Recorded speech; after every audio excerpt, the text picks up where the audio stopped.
చాలామంది నార్మల్ అయితే బెటరా లేదా సి సెక్షన్ అయితే బెటరా అనుకుంటూ ఉంటారు.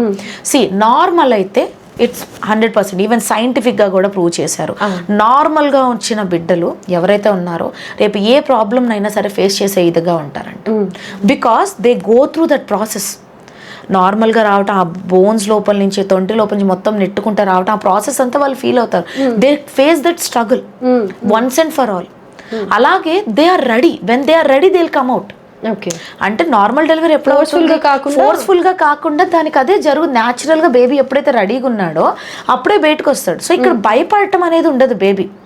అదే సి సెక్షన్లో ఏమవుతుంది, సడన్గా కోసి తీస్తారు, సడన్గా బయటకు రావటం అర్థం కాదు, బేబీ ఎన్విరాన్మెంట్కి ప్రిపేర్డ్నెస్ ఉండదు. సో దీనివల్ల సి సెక్షన్ చేయటం వల్ల ఆ పిల్లల్లో కూడా కొంత మనము భయము, ఫియర్స్ ఇవన్నీ అబ్జర్వ్ చేస్తూ ఉంటాం. అదే నార్మల్గా జరిగిన పిల్లల్లో ఏంటంటే ఇది ఉండదు.